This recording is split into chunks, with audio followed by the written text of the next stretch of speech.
7 o'clock on this Tuesday, January the 27th. Thanks for being with us. I'm Bob DeCastro. And I'm Jen Lombers. Let's take a look at our Tuesday morning headlines. We'll start with Mario. A viral video is raising concerns about police working with federal agents in Alhambra, and it's led to a packed, heated at times city council meeting. We're live with reaction coming up. Also, Pali High students finally returning to campus after the devastating wildfires. We will take you there live. And a landmark trial on social media addiction begins in downtown LA this morning. How the outcome could reshape the future of social media. And still ahead, a celebrity makeover that really is hard to believe. Definitely did a double take on that one. And in today's Good Day Cafe, Polly want a pie. Polly's Pies is joining us with their heart-shaped hand pies. Just in time for Valentine's Day. Maria, will you be my galentine? Of course I would. We should all get together. Anyway, it's the day before, right? Yes. On the 13th. That would be cute. A little lunch and rec. It's another It's commercial. a made-up holiday. Are you talking about Galentine's Day? Valentine's Day was at Parks and Recreation. Parks and That's Recreation. how it all started? Yeah. With the Amy girls. Poehler. Yep. They all got together. Anywho, let's talk about this because I'm going to run out of time. I know it. High pressure's in control of our weather, so today's going to be a beautiful day, picture perfect. We just got to get through the early morning chill. So it is kind of chilly out there with temperatures still in the low 40s in Burbank, 43 degrees. Same for Ontario. It's 32 in Corona. That's really cold. 42 in Riverside. You'll need that jacket. San Bernardino, 34 degrees. It's in the teens in Big Bear, 42 in Palm Springs right now. High temperatures, though, this afternoon with that sunshine. It'll feel good. 73 in the Coachella Valley, 61 in the high desert, 53 in the mountains. Downtown LA today, 73. That's above the average of 68. Similar conditions for the valleys in the Inland Empire and nearing 70 along our coastline. I'll show you the rest of my forecast when I come back. But first, let's check back in with Stu and the crew in Sky Fox and taking a look at our traffic out there. Hey, Stu. Hey, good morning, Maria. Good morning, everybody. Ever have one of those days where everything just is difficult? I feel like Schlep Rock today, and that's a kind of obscure reference.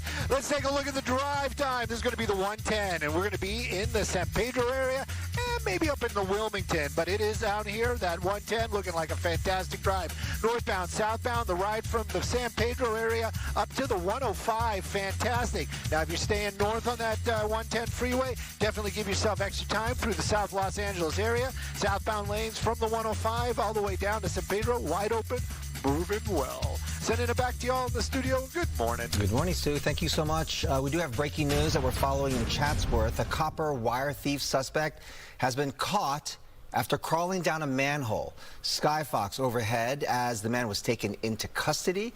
He's one of two suspects police say was stealing copper wire on Germain Street. This is north of Mason Park. Initially, one suspect was taken into custody, but the second suspect refused to come out. The second suspect surrendered at 6 a.m. after being down that manhole for roughly 4 hours. Now to a developing story, community activists are denouncing what they're calling a recent collaboration between Alhambra PD and ICE. They took their protest to City Hall. We've got Mario live at Alhambra with the latest on that. Mario, good morning. Bob, Jen, good morning. We're just outside City Hall, quiet right now, but that meeting, a packed meeting, went late into the night. This all started with cell phone video and a simple question and ended with a city demanding answers. Hi, sir. Are you working with federal agents? The federal ICE agents? I'm asking you a question. Are you helping out federal ICE agents? In the video recorded last week, resident Angie Vargas can be heard questioning officers about whether they're working with federal agents after she says an Alhambra police SUV cut her off while she was following what she believed were Border Patrol units. Seconds later, she says masked federal agents walked up to her vehicle asking about her citizenship. Now, that clip quickly went viral, drawing strong reactions online and at last night's city council meeting. Angry residents flooding City Hall, filling the council chambers and spilling into the hallways. Speakers, including Vargas, during public comment accusing police of assisting federal immigration enforcement and targeting a resident for recording. During the stop, federal agents questioned my citizenship and used their badges to intimidate and assert authority beyond the law. Alhambra PD intervened and effectively handed me off to federal agents rather than protecting my rights. The Alhambra Police Department had no right to stop her or intervene with her activities or to assist the ICE or Border Patrol goons. Now, the city of Alhambra says its police department follows California's SB 54, which bars local law enforcement from assisting federal immigration operations. And police say officers were simply responding to a call about a vehicle driving dangerously. A statement from the police department says, in part, our officers responded to a call for service regarding a vehicle being followed by another vehicle that was running red lights and making illegal U-turns.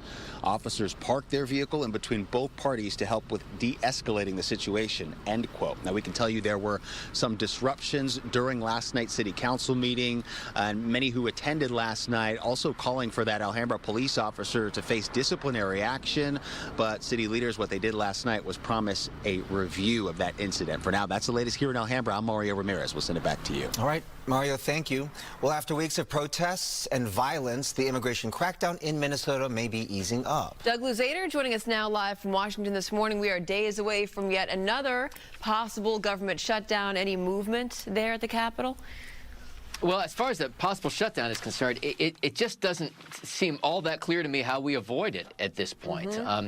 Right now, you have Democrats saying that they want to change the way that ICE is funded, but also, more importantly to them, or really more germane to the discussion here, is whether they can change policies of how ICE actually operates. They want to do that through this funding bill. And the minute you open up this funding bill, it sets a series of events into motion here, and it's almost certain to require more time than we have before this Friday deadline hits, which means we're looking at a very likely partial government shutdown happening on Friday. So the Democrats questioning the funding of DHS, but ICE is still funded, right, by the big, beautiful bill until 2029? And so this could actually impact things like TSA and FEMA at a time when we're dealing with this major winter storm. The Department of Homeland Security is absolutely massive, and it deals with a lot of different agencies, including, as you described, TSA and FEMA. Now, as we recall during previous shutdowns, including this record-setting one that we had at the end of last year, you know, it doesn't mean if there's a shutdown that TSA agents stop working. They would potentially begin to miss some paychecks, though, if this becomes an extended issue. You know, similarly, FEMA would continue to operate to some degree, but FEMA is really going to be taxed, especially in the wake of this this huge winter storm. So a lot of moving parts here to all of this. We don't know how far Democrats are willing to push it, but you have a lot of moderate Democrats that are on board with this effort to really hold Republicans' feet to the fire over this funding bill. Yeah, and dig their heels in. Meantime, I want to ask you about this, Doug. A Minnesota judge summoned ICE leader Todd Lyons to court. What could come from that? Yes, the federal judge in Minnesota. Now, we've seen these legal battles play out quite a bit. This has to do specifically with the degree to which hearings are being offered for individuals that are being arrested in these kind of illegal immigrant roundups. So this is something we're not going to hear the last of. It is pretty extraordinary to have this kind of summons take place, but this judge is clearly frustrated with the leader of ICE right now. Meantime, we're waiting to see if there's any change there in Minnesota. Gregory Bovino, the Customs and Border Patrol official, has been taken out. Tom Homan, he's on his way there? Has he arrived there in Minnesota now to take things over? Yeah, he may be there now because he does have a meeting set today, apparently, with the mayor of Minneapolis, Jacob Fry. And, you know, Tom Homan is a pretty tough guy and clearly was on board with the president's agenda in terms of going after illegal immigrants. But he was also someone that held back a little bit at a time when there were, you know, determinations coming from both sides about what really happened during these shootings of protesters. And Homan was like, listen, let's wait for an investigation here before anybody jumps to conclusions on any side. So he is seen perhaps as a figure that can bring the parties together to some degree. Now, we'll see whether that happens. These next few days here are going to be critical to see if the federal, state, and local governments can work together. People may forget that Tom Homan actually also worked for the Obama administration, too. So perhaps he is the kind of the voice that needs to be there at the time to try to, you know, sort of cool things down, right? We'll see what happens, Doug. Yeah. Thank you so much. Thank you. Thank you. Major social media companies facing a potential landmark trial in downtown LA over claims that their platforms are addictive to teens. Addictive, I should say. Jury selection set to begin in LA's Superior Court today in a case against Meta platforms, TikTok and YouTube. The companies face accusations from a 19-year-old plaintiff claiming the sites are attention-grabbing by design, which led to heightening depression and thoughts of suicide. The case could test the limits of a federal law that many companies use to prove they are not liable for what their users post. The case is one of many against social media companies set to go on trial this year. A large section of the U.S. is still battling snow, ice, and frigid temperatures, which is impacting flights here at local airports. This morning, 25 flights into and out of LAX have been canceled. Another 56 have been delayed, and there have been 12 cancellations at John Wayne Airport, while Burbank has suffered only 4. However, Boston, New York, and Washington, D.C. have had more than 600 cancellations between them. If you're heading to any of these airports this morning, do check your flight status before you head out the door. You started talking about frigid temperatures and the AC kicked on in here. Did you feel we felt it firsthand. I was like, whoa. It's like a wind is coming from some direction. I don't know which it is. 7-Eleven's your time still ahead is Sydney Sweeney stunt at the Hollywood sign. It could land the star in legal trouble. We have those details coming up. Yeah. Plus, a toddler fell out of a moving SUV in Fullerton. This video going viral now. This morning, new details about the driver now facing felony charges. And Gigi is at Pali High this morning. Big morning there, Gigi. That's right. Palisades Charter High officially back in business and back to school. We'll have that and much more coming up after the break.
look at some of our top stories this morning. Shots fired during a burglary in Studio City.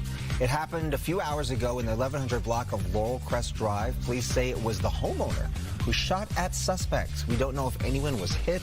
The suspects took off in a black Chevy Traverse. Trial is set for March for an Olympian and now accused drug kingpin Ryan Wedding.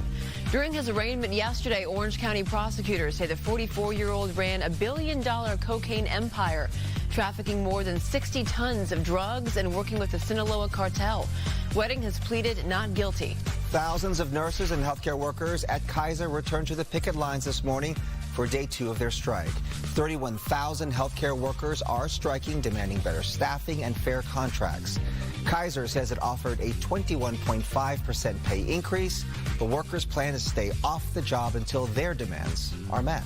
Palisades Charter High School is reopening today for the first time since the fires. Big day. It's just a couple of minutes from now. Gigi Graciette live there with the latest. Good morning. Good morning. The principal here at Pali High calls it from recovery to renewal. And this is a very important day for high school students as Palisades Charter High, go Dolphins, reopens for class. It actually opened up yesterday, but today is the first day that students are coming back. Now, take a look at the video. Our photographer, Tony Butita, was here on January 7th when the Palisades fire broke out, and right in its path, the high school, one of 3 schools affected by the fire. 40% of the campus of Pali High destroyed in the Palisades fire.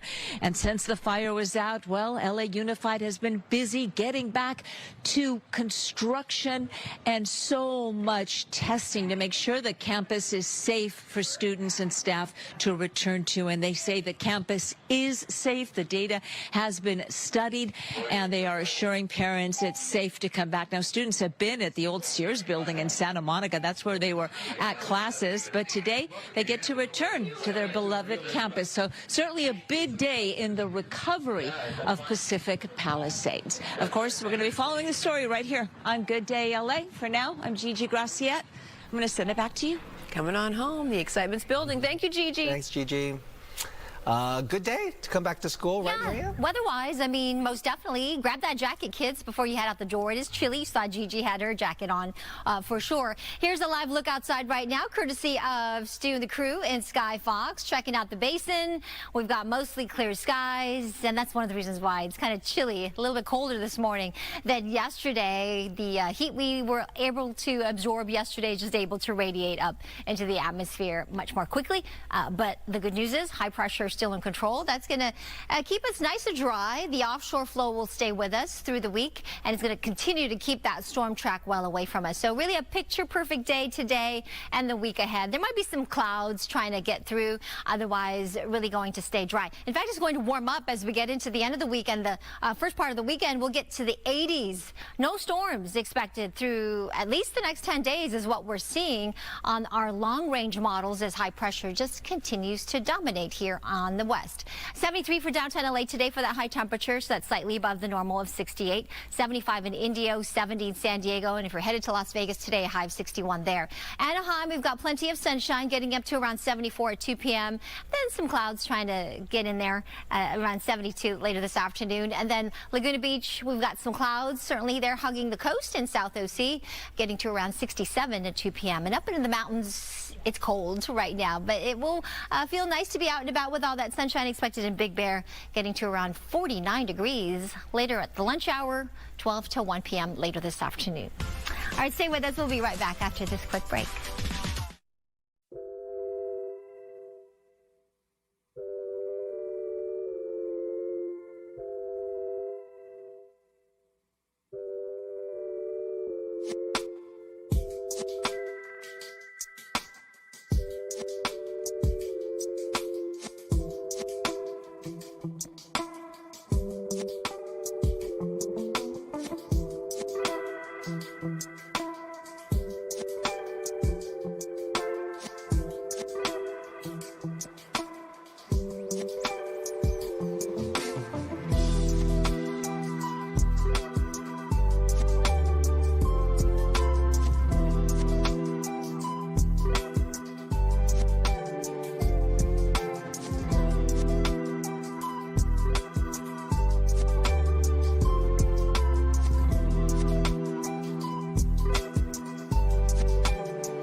Wowie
wow wow, New York City.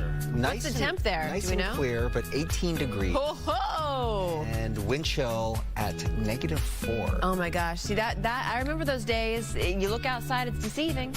You think because the sun shines out that it's going to be a little warm? No, ma'am. It's so beautiful, but actually it's been quite dangerous for folks in New York City. There's been sadly some deaths because of the cold weather there too. So we'll be following that cold weather system as it continues to move across the country. Oh, this is us. Yeah. Yeah, like I said, I woke up this morning and I thought, ooh, this is chilly. And then I thought, it's nothing like what's happening in the, yeah. I'm like, What are you so complaining spoiled. about? That's right.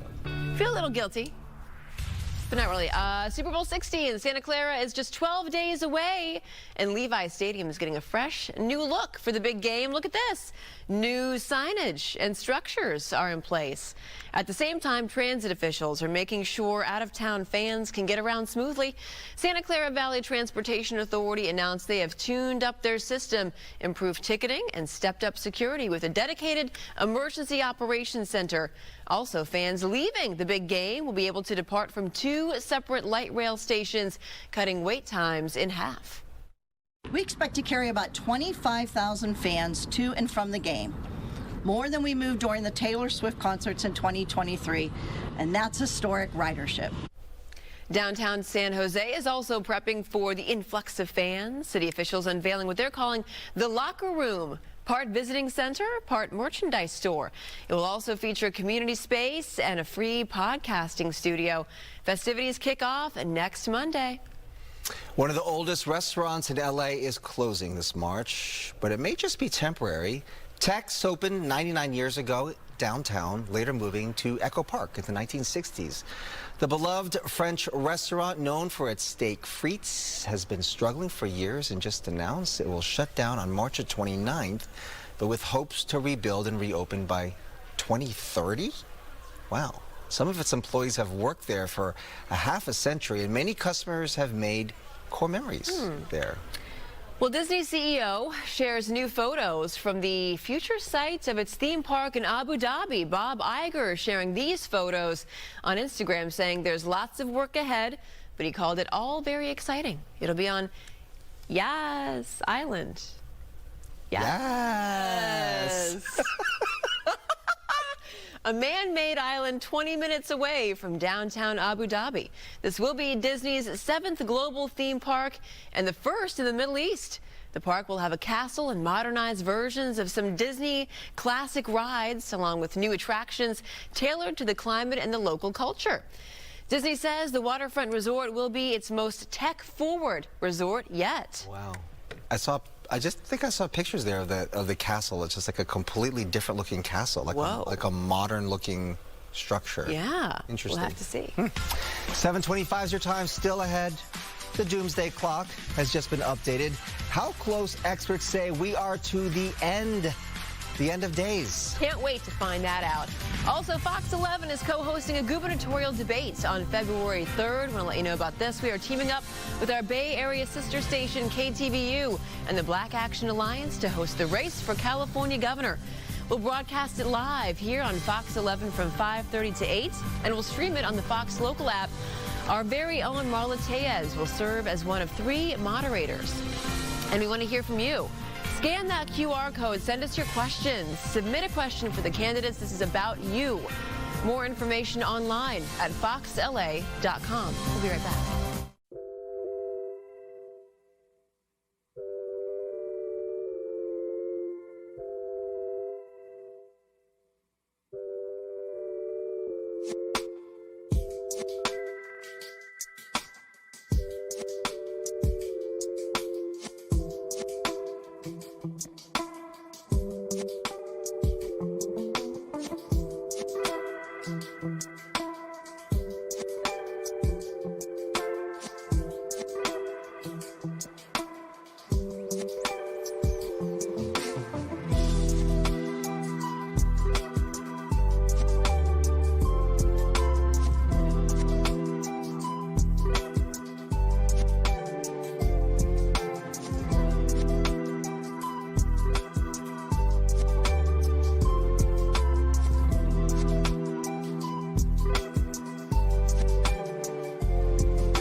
All right, good morning. Welcome to Good Day LA. It's Tuesday, January 27th, last Tuesday of the month. Last Tuesday of the month. That's right. That's right.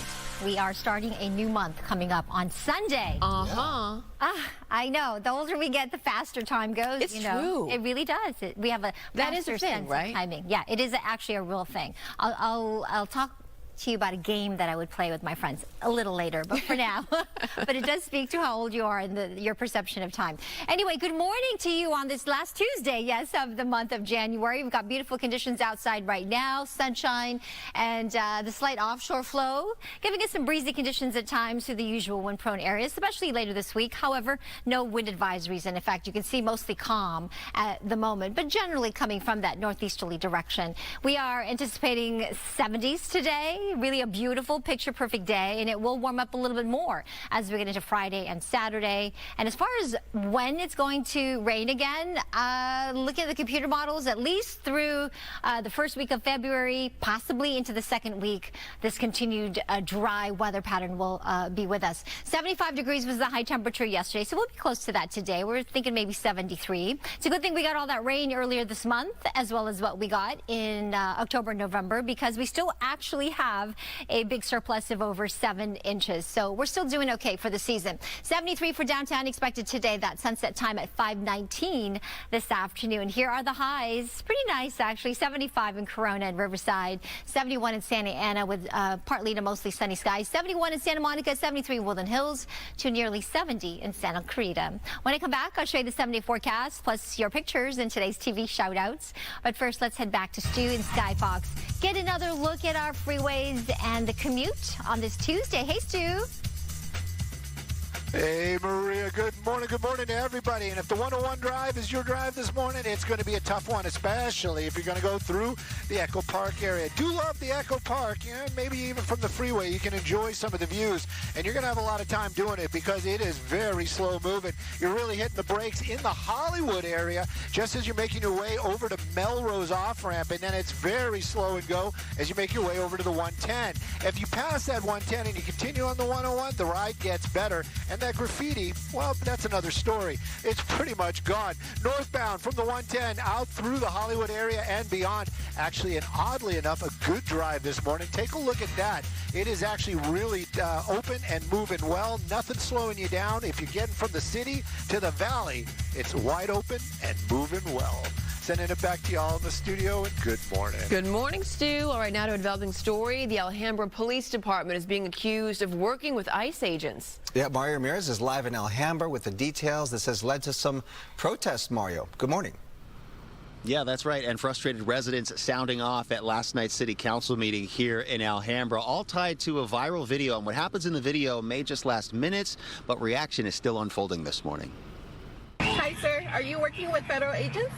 The federal ICE agents? I'm asking you a question. Are you helping out federal ICE agents? In the video recorded last week, resident Angie Vargas could be heard asking police if they're working with federal agents after she says an Alhambra police SUV cut her off while she was following what she believed were Border Patrol units. Seconds later, masked agents walk up to her vehicle, she says, and ask if she's a U.S. citizen.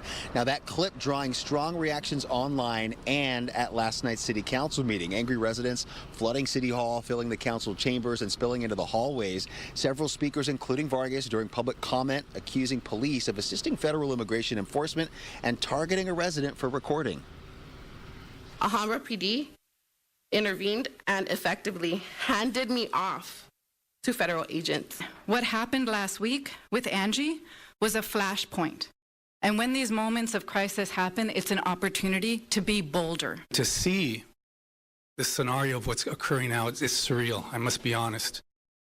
My hope is that you take this moment, and it is a moment, everyone, to take up and look into what has occurred, seek the truth, and take action.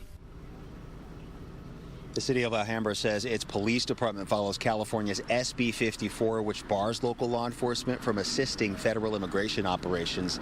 In response, a statement from the Alhambra Police Department says our officers responded to a call for service regarding a vehicle being followed by another vehicle that was running red lights and making illegal U-turns. It goes on to say officers parked their vehicle in between both parties to help with de-escalating the situation, end quote. Now, back out here live at City Hall, it's quiet this morning, but it was standing room only at last night's meeting. Afterwards, the crowd spilled out here in this area for a short time, chanting and holding signs. For now, city leaders say that incident is under formal review this morning.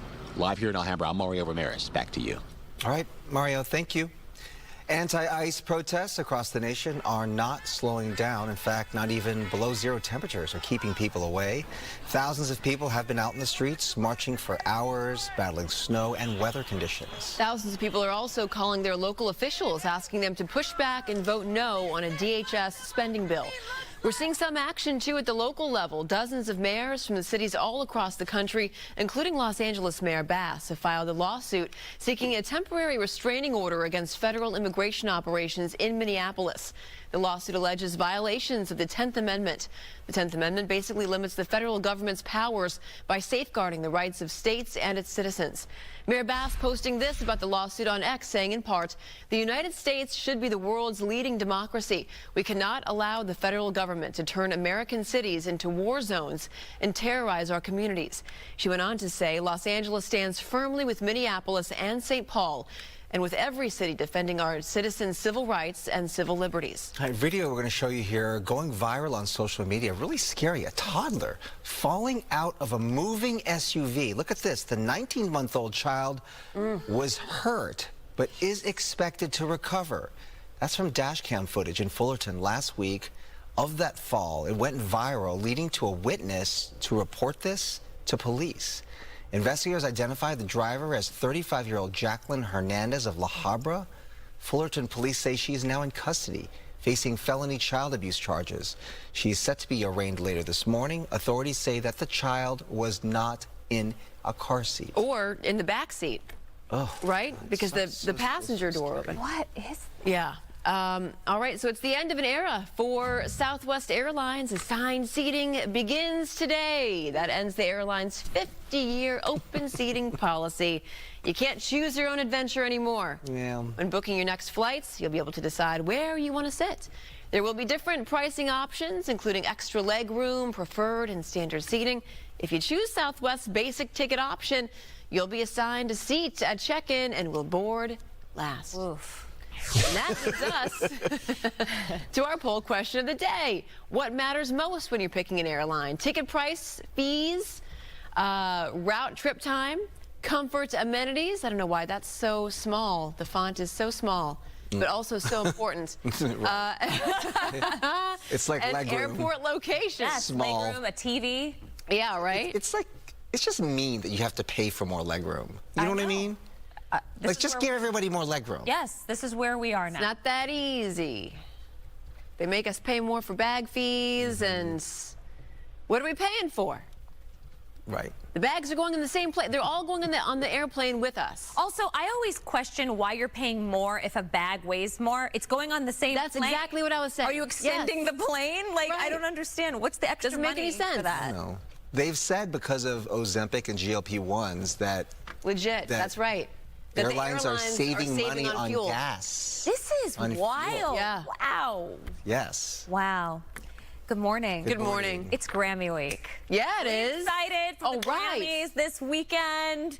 I'm not going to say what but everyone's saying. What are they It's saying? the biggest night. In music? It's music's biggest night. You know they've copyrighted that.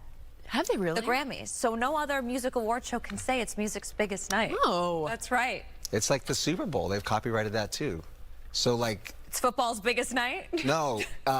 On Super Bowl, if you're not the person, if you're not the station that has it, you can't call it the Super Bowl. You gotta say the big game. You have to say the big game. Oh, I did not know Yes. that. We're blowing minds this morning on Good Day LA. You don't hear it have to now. worry about that. So NBC has it this year, right? NBC? Super Bowl. Yeah. You know who's nominated for Best Song of the Year?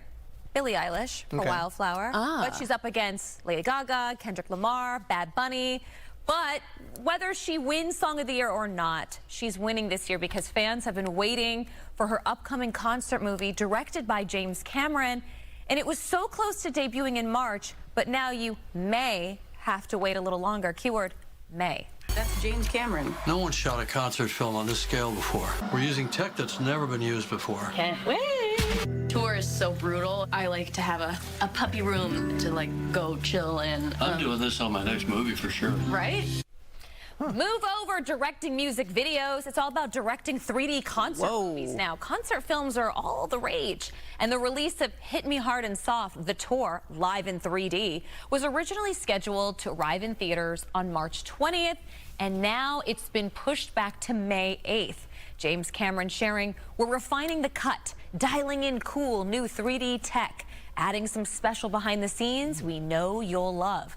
Billy adding, "Promise it will be worth the wait." Hey, those are pretty big claims now. You know, if Let you're me tell you saying something worth the wait. about Billie Eilish. Tell me something. No matter how famous she gets, she is still just a normal girl. Whenever you talk to her, I do not sense an ego at all. Yeah. She's very close with her family, her brother. Very and close. Her mother. Her brother's the same way. Family. She was still living with her family, until recently, right? Local girl too. Uh-huh. I was walking my dog, and then there was a whole line in front of the Troubadour, and there's all of a sudden all these girls started screaming, and it was Phineas. They just walked out of his car and just started like saying hello to everyone. You know? Yeah. They're a big deal. They're a big deal. Hey, I have a question. Yeah. Who is this guy? Hey there. After so many years of celebrating my birthday as Guy, I figured this year I'd celebrate it as just a guy. Happy birthday to me. Okay, so who? Wow. Well, so who is that? Yeah, it's Guy Fieri. He looks very different. He looks like he's about to do my taxes. Yeah, sell you a used car. Yeah. With the mileage guarantee. Well, this is for an upcoming Super Bowl commercial for Bosch. The celebrity chef cooking up a new look that's making the internet go wild. Thinking it was AI, actually. Oh, it's weird. I don't like it. Just a little, he says, just a little big game buzz. He told People magazine, if you're going to go big, go big. Well, they said to him, can you shave your goatee? And I said, I would do it for this because this is such an important commercial. This is such a big deal. So all I he can't did was imagine him without, right? He just shaved his goatee. That's a wig. That just goes to show you how much facial hair matters. He's wearing on a wig, and he just, exactly right. Facial hair and hair and a hairstyle. Can you imagine? What? If Bobby D had a little bit of facial hair going? If you had a beard? I tried. Can you imagine? Wow. He doesn't have the ability. I can grow a little bit of a Oh, no, don't do that. Oh, don't do that. Don't do that. I think Movember I'm going to try to grow it. Ooh, do it. Here for it. Let's go. Let's do it. Celebration at Madison Elementary in Pasadena. Coco is there. Good morning. That's right. A huge celebration for the official opening of a brand new mobile laundry unit. You're seeing it here right now. And coming up, we'll tell you more about what this means for the community, especially following the wildfires. And this traffic is brought to us by Jacoby & Myers Injury Lawyers. It is the biggest morning of traffic this Tuesday, and we are in the Jefferson Park area. Take a look at that 10 drive. Real slow and go this morning. You're on the brakes from just about the 110 all the way out to the 405. That's a little extra for your drive. Keep that in mind if this is your usual ride in the morning, because it's just a little extra busy. If you're headed from the 405 over to the 110, though, wide open, moving well, no problems. If you're staying on that 10, actually looking like a pretty good drive all the way over to the East LA interchange. So enjoy that. If you're headed the other way, give yourself extra time. Let's take a look at some traffic hot spots. After a car accident, beware of insurance companies bearing small checks. You may feel pressured to settle too soon and for too little money. Choose Jacoby & Myers. We've turned low insurance offers into big settlements. Jacoby & Myers, because everyone deserves justice.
Our top stories this morning, President Trump has threatened to raise U.S. tariffs on South Korea to 25%, accusing South Korea's National Assembly of failing to approve a trade agreement reached last year.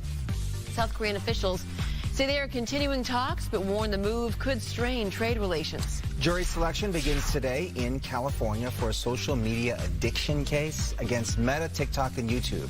A 19-year-old woman alleges the platforms are designed to be addictive, worsening depression and suicidal thoughts. The trial could test federal laws that shield social media companies from user content, and it's one of several similar cases set for trial this year. In-N-Out Burger is officially opening up a new drive-thru in Bell today. The restaurant is located at the corner of Atlantic and Gage Avenues and will feature indoor seating, a patio, and one drive-thru lane. The new location will employ about 100 people, starting at $22 an hour. Sydney Sweeney could face legal action following a stunt at the iconic Hollywood sign. Good job.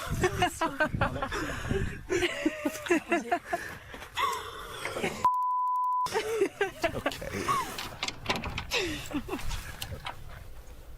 She throwing bras up there? Yeah. You know, she has a new bra line. This is what That's it's for. why, yeah. Yeah, obtained by TMZ, this video showing Sydney Sweeney scaling what appears to be the H with a handful of bras. The recent nighttime stunt apparently is to promote her lingerie line. However, Sweeney and her film crew only had permission to film, not to climb the famous landmark or decorate it. Oh, so they did have permission to be there. Right. Just not to... Which is tough to get to in and of itself. Yeah. In some spots, you got to rappel down. It's not easy to get to those letters. The Hollywood Chamber of Commerce, which owns the sign, says it's investigating and could possibly file a police report for vandalism or trespass. I mean, unless you think they just left the bras there, that would be, is that vandalism? Hey, listen, stranger things have happened to the Hollywood sign throughout the years. It's true, yeah. You know, clean clothes may be a given, but to many people it's a necessity they simply cannot afford. This is where the Laundry Truck LA comes into play. Coco McAvoy live in Pasadena with more on this. Good morning. Hey there, there's a huge celebration at Madison Elementary School here in Pasadena, and that's because there's a major announcement. We are talking about the official opening of the 4th The Laundry Truck LA here, and it really is essential for families. I want to introduce you now to the founder, Jody. And Jody, if you can talk about what today really means for the community. Today is a celebration, and a celebration of a partnership with the Laundry Truck LA. Anthem has been supporting us since last January so we can bring critical laundry services here to the families at Madison Elementary. And so today we're introducing our 4th trailer, which means we get to expand our impact and bring more clean laundry to all the families here that need it most. And that's what I really love is, like you're saying, this really does help the community. And if you can talk about how this process all works for families. Sure. So we roll up every Tuesday here at Madison Elementary, and our staff sets up our trailers. The families, all the moms, as I understand, bring laundry. We have a packed house every single week we show up. Our team washes, dries, and folds the laundry, and we hand it back at the end of the day. Take one less thing off their plate. And Jody, you're really passionate about this, and this started in 2019, right? Yes. 2019, I launched our first trailer with just this idea that we could help restore dignity through clean clothes to our unhoused community. Since then, we've been partnering with schools, providing families and kids clean laundry, the people that need it the most. And then in January, we also became a first responder for natural disasters. Unfortunately, the fires were devastating, but we were able to mobilize immediately, and we're bringing all that together here actually in Madison, where we have families and kids and families affected by the fires. And so I'm very passionate about grassroots community efforts like this that support the community, and you can see right with your own eyes the impact it makes. Yes, a huge impact. And I'm also here with Dr. Blanco, the superintendent, and Dr. Perez, the principal for Madison Elementary. And if you can talk about why it's important to have this here. Children are our most vulnerable members of society, and having access to clean clothes is a must. The laundry truck LA has really become a staple in our community. Children get their clothes washed, parents and families get their clothes washed on a weekly basis, but also their stuffed animals and their sheets, and we're just so excited and grateful to all the work that's being done to have them here on a weekly basis. Well, thank you so much for speaking with us. And this is truly a huge day for Madison Elementary School, and we know it will have a major impact in the community. I'll send it back to you. Absolutely. Pretty amazing. One of those services that you don't think that, you don't think about that people lack, or but it makes a huge difference. It makes a huge difference in their lives. Yeah. All right, Coco. Thank you. Thank you to everyone out there. Let's go over to Maria. Good morning. Good morning. We've got some pretty nice weather on tap, actually, as we take a look outside. I think this is courtesy of Stu in Sky Fox, looking over the Hollywood Hills, looking for some bras. I don't know if Stu is going up to the sign and maybe looking for some remnants of Sweeney's, new lingerie stunt that she did. Stu, I don't know if you'll find any of that, but these are gorgeous views, as you can see, of the Hollywood Hills, and it's green. This is because of all the rain that we have received this season. We haven't had any for much of January, with the exception of the first 4 days of this month, but it has been relatively dry, right? As we take a look at the nation, we have some very cold temperatures again. Look at all the blue on the map, indicating where a lot of that Arctic air is filtering all the way to the south. High temperatures from 68 degrees in Miami, 48 in Houston. I think will be the warmest here, with 73 degrees in downtown LA, 14 in Chicago and Bismarck, 9 degrees, single digits in Minneapolis. As far as the snow, we are expecting quite a bit of snow this weekend, again with another storm system moving as far south as South Carolina and out towards Georgia. So this area here, particularly the potential for a nor'easter this coming weekend, but that's going to blanket the east with more snow and icy conditions. Here at home, high pressure will just dominate through the weekend, dominate through next week as we await the beginning of February on Sunday. We're going to continue to see these warmer than average temperatures. The storm track just keeps going up to our north into the Pacific Northwest, maybe some brushing through parts of Northern California as we get into tomorrow into Thursday late. Otherwise, though, look at how clear it is across the West Coast. I think Super Bowl, let's see, less than 2 weeks away, will be nice and dry for the big game, with temperatures in the upper 60s. Air quality pretty good as well. A lot of green dots on the map here for us, so whatever you have planned outside, you should be okay. And if you're headed to the beach, 1 to 3 foot sets, mostly a little smaller in Orange County, but 1 to 2 there. Temperatures on the sand in the upper 60s. Along our coast, it will also warm up, as you can see, to the mid 70s by the time we get to Thursday, Friday, and Saturday. Downtown LA, 73 today, upper 70s on Thursday, and then the low 80s return. It's January, February, we're talking about these 70s and 80s. Valleys, Inland Empire, 73 to 81 by Friday. Up into the mountains, it is cold enough, though, in the early morning hours in the 20s, well below freezing, that they are making a lot of snow. So our local resort's okay in that department if you want to get some snow fun in, sunshine in the afternoon. High desert, 61 degrees. And as we look at the Coachella Valley today, also in the low 70s, and it'll warm up nicely to the low 80s as we get to Friday, Saturday, and Sunday for this weekend. All right, let's do some TV shout-outs before you walk out the door. Who do we have on tap? Aw, happy second birthday to you, baby Evangeline Contreras. Your family loves you so much, and you're such a cutie pie in that blanket. And then a happy birthday to these two, Hallie Lee and Pin Ping Lee. I hope I said that right. Anyway, beautiful. Your mom, your dad, and your sister send their love. And keep those pictures coming. All you have to do is email us your pics. TV shoutouts at fox.com. TV shoutouts at fox.com. Don't forget to attach the photo. Give us their name, how to pronounce it, and a little tidbit of info. All right, I'll send it back to you. All right, thank you, Maria. Still ahead in today's Good Day Cafe, Pali's Pies is joining us with their heart-shaped hand pies just in time for Valentine's Day. Pies. They're Banbury pies. Very famous. So good. Also, the Dodgers are giving back during their annual Community Service Week. We'll be live in Northridge with how this food giveaway is helping families in need. That is gorgeous. Nice clear day. Yeah.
All right, good morning. Welcome to Good Day LA. It's 8 o'clock on this last Tuesday of January. I'm Jen Lammers. I'm Bob DeCastro. Thanks for being with us. And here's a look at some of the stories we'll be covering this morning.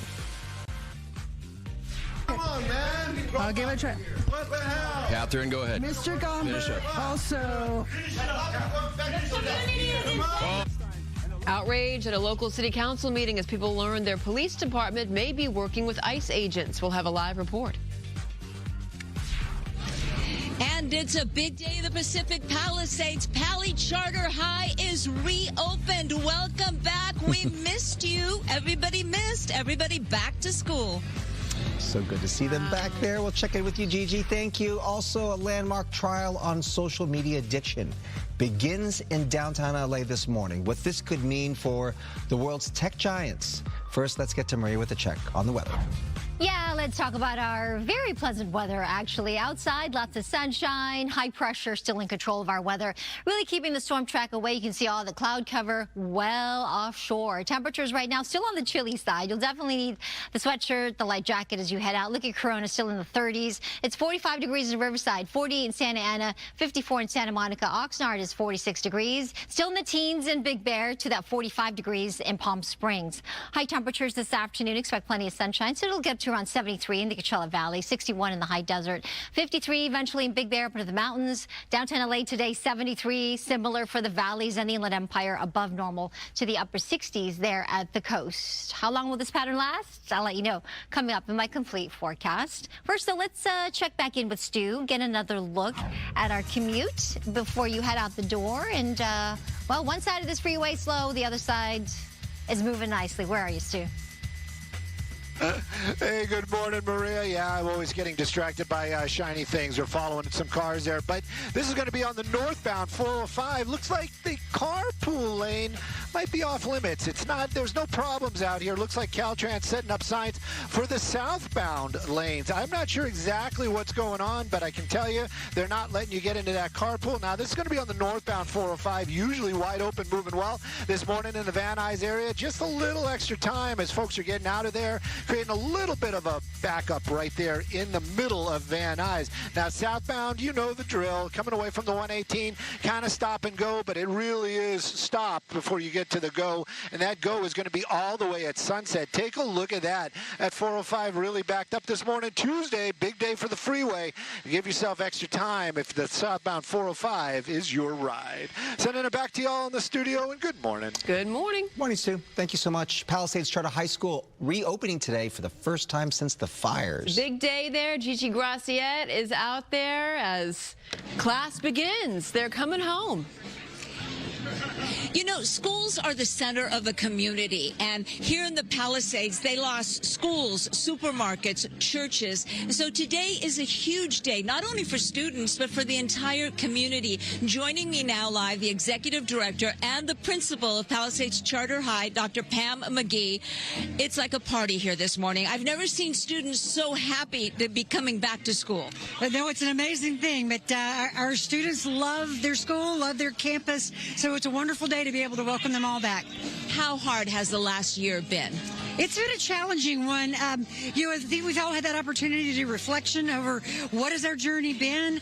It's been quite remarkable. And as I stand here today and watch everybody coming in smiling and happy, we've gone through phases of that to get to this point today. So it has been quite a challenge, but it's also been really a testament to everyone's resilience and commitment to a community.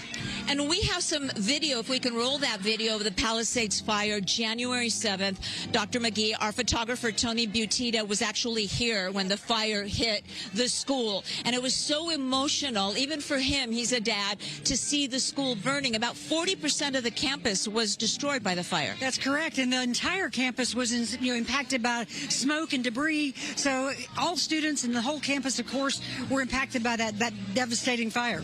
Now, Pali South, as it's lovingly called, which is school at the Sears building in Santa Monica, is that going to be shut down now? I'm not sure what the ultimate plans are for that location. Like, we are now moving out. They took our last truckload of supplies out last night, but it's a beautiful location, and I'm not sure what the future will be, but I hope it finds a great tenant for the future. You talked about, just briefly, you sent out a letter to the Pali community, the school community, and you talked about the loss, but you mentioned, and it really hit home, because it's not about buildings, it's not about belongings, it's about that sense of security that we all feel in our community. That's correct. And so as a school community, we're committed to doing everything that we can to support each other, to ensure that we're listening to what people need. How do we support our students and our families to make sure that they're safe and have all the tools that they need for a very enriching educational environment? Dr. Pam McGee, a big congratulations. Thank you. Thank you very much. And school is back. Photographer Tony Butita's looking at, I'm going to leave you with this live look. The students look so much better than I do here. And actually, if we have a second, we can just see all the students here, and maybe we can walk over here. Come with me just real quick. Tony Butita, we're going to go onto the campus, and the band has stopped playing just for a second, but I want to show you what Palisades High will eventually look like, because the construction hasn't finished. Take a look at this beautiful state-of-the-art model.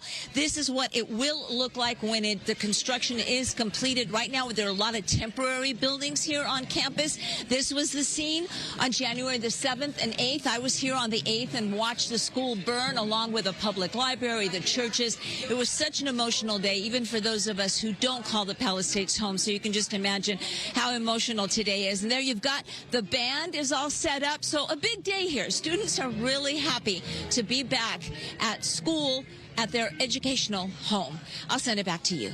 Big first step. You can That's see great. the smiles, and you can certainly feel the positive energy there this morning, Gigi. Wow. Thank you. Thank you, Gigi. All right, so community activists are denouncing what they're calling a recent collaboration between Alhambra PD and ICE. They took their protests to City Hall. Mario is live in Alhambra with the latest there. Mario.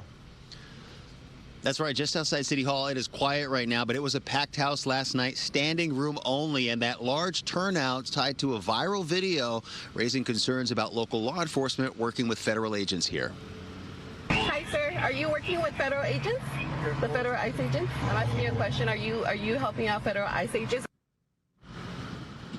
In the video recorded last week, you can hear resident Angie Vargas questioning officers about whether they're working with federal agents after she says an Alhambra police SUV cut her off while she was following what she believed were Border Patrol units. Now, seconds later, she says masked federal agents walk up to her vehicle and ask her about her citizenship. That clip quickly went viral, drawing strong reactions online and a large turnout at last night's city council meeting. Angry residents flooding City Hall, filling the council chambers, spilling into the hallways as well.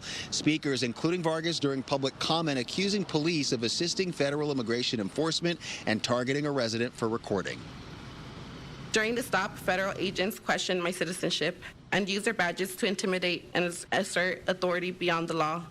Alhambra PD intervened and effectively handed me off to federal agents rather than protecting my rights. The Alhambra Police Department had no right to stop her or intervene with her activities or to assist the ICE or Border Patrol goons.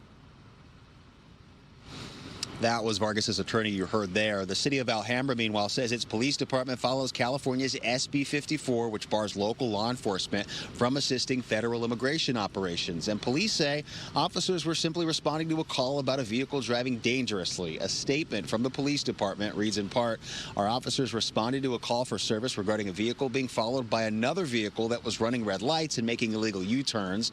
It goes on to say officers parked their vehicle in between both parties to help with de-escalating the situation. Now, during last night's council meeting, there were a few disruptions, and afterwards, a small crowd gathered here outside City Hall, chanting and holding signs. The city's mayor says that incident now under formal review this morning. In Alhambra, I'm Mario Ramirez. Back to you. Mario, thank you. And the immigration crackdown in Minnesota may be easing up. Roxy is here with the latest news from the Twin Cities. Good morning. Good morning. Days after ICE agents shot and killed the second protester in Minneapolis, Border Patrol Commander Greg Bovino is expected to leave the state and return to his old post here in California. Bovino previously blamed journalists and Democrats for the situation there in Minneapolis and dodged questions regarding whether ICE bore responsibility for the recent tragedies. Around 1,000 federal agents are currently deployed in Twin Cities, and today an unspecified number of those agents also expected to leave. At some point today, Border Czar Tom Homan will take over the operation. The mayor of Minneapolis says he plans to meet with Homan later this afternoon to discuss the next steps. He's obviously very qualified. He has the full trust and faith of the president. He will continue to have these meetings in the hopes that ICE and local law enforcement can cooperate and work together to have successful immigration enforcement, as we've seen in almost every other state across the country.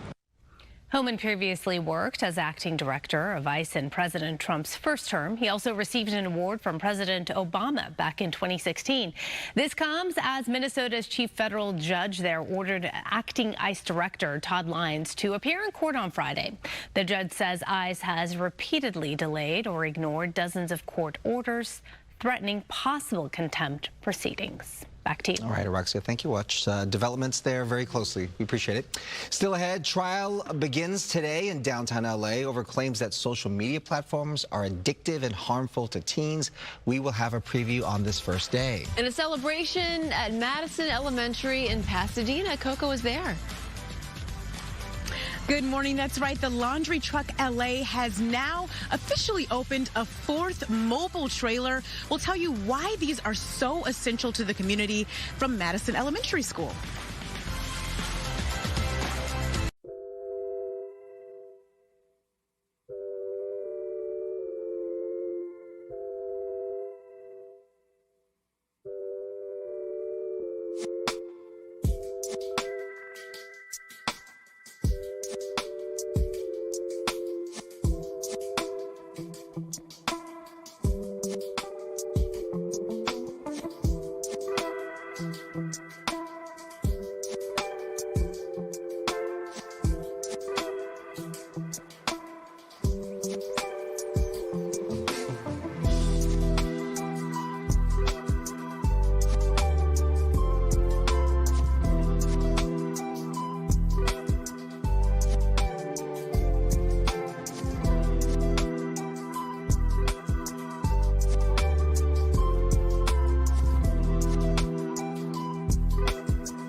A look at some of our top stories this morning. Shots fired at a burglary in Studio City. It happened a few hours ago in the 1100 block of Laurel Crest Drive. Police say it was the homeowner who shot at suspects. We don't know if they were hit, but the suspects took off in a black Chevy Traverse. Trial is set for March for Olympian and now accused drug kingpin Ryan Wedding. During his arraignment yesterday, Orange County prosecutors say the 44-year-old ran a billion-dollar cocaine empire, trafficking more than 60 tons of drugs and working with the Sinaloa cartel. Wedding has pleaded not guilty. Jury selection begins today in California for a social media addiction case against Meta, TikTok, and YouTube. A 19-year-old woman alleges the platforms are designed to be addictive, worsening depression and suicidal thoughts. The trial could test federal laws that shield social media companies from user content. It's one of several similar cases set for trial this year. All right, California Post is live, and each morning at 5 a.m., the California Post website will update with a new issue. The West Coast take on the iconic New York Post will focus on digital first, but you can still buy print versions of the paper all around town. So here's today's cover story. It's about the devastating wildfires we experienced last year. The headline reads, "Help is on the way." The Post spoke to President Trump about the red tape so many families are dealing with when it comes to rebuilding, and they have details regarding the president's push to have the federal government take over local permitting. Visit CaliforniaPost.com to read up on this story and many more. All right, clean clothes may be a given, but to many people, it's a necessity they simply cannot afford. That's where the Laundry Truck LA comes in to play. Coco McAvoy live in Pasadena to show us what's happening there. Good morning. Hey there, it's such a special day here at Madison Elementary School in Pasadena because the Laundry Truck LA has now officially opened a 4th mobile trailer, and it's so important. I am here with Chris now. He is the program director for Anthem, and if you can talk about the partnership between Anthem and the Laundry Truck LA. Yeah, we've been working with the Laundry Truck LA for several years now, and it started, around homelessness, and when the fires happened last year, we decided to expand our partnership with Laundry Truck LA and bring this critical resource to this community. And if you can talk about how it really helps align with Anthem's mission too. Yeah, I mean, Anthem Blue Cross, we're about improving health and, having clean clothes, and that's part of overall well-being and getting back on your feet. So, we want to support, recovery efforts, and that's a part of that vision. Absolutely. And we're also here with Atenea and her beautiful daughter, Alana. And you're a parent who does utilize this laundry truck. If you can talk about how it has impacted your life. Yeah, so we signed up for the program as soon as it happened, and it's just been a huge help to get a little bit off of our plates. As a single mom, it takes, a lot off of our everyday life that we have to do. It's like a good act of kindness that really just takes some stress off and helps hugely. She, has clean clothes to come to school every day and feels good about it, and it's just, it's wonderful. It is wonderful. And if you can talk about, from your perspective, why it's important to have it here at Madison Elementary School. I think this school is a huge community. It's a family. So it's, a lot of the people live in this neighborhood, and with the fires and things that were impacting everyone in this neighborhood, it's hard to get out to the laundromats. It's financially hard to get out to the laundromats. So this is just huge to be able to bring it to the school when you're dropping off your kid, and then you pick it up at the end of the day. It's amazing. Yes, well, thank you so much for talking to us and sharing your perspective as well. It really is nice to hear from a parent who also utilizes this to really give us some more perspective. And the thing that's so amazing about this program is the fact that it's here every Tuesday at Madison Elementary School. And as Atenea was talking about, you bring your clothes here and then you pick them up at the end of the day, and they're folded for you as well. I'll send it back to you. That's great. Wow. That's so helpful. Fluff and fold. A little fluff and fold action, Fluff and fold. Yeah. Thank you, Coco. Thank you. Huge. I used to do that. I used to do that in college when I could afford it. Fluff and fold? Fluffer? Oh, yeah. There's a cost that comes with it. We digress at this hour, typically.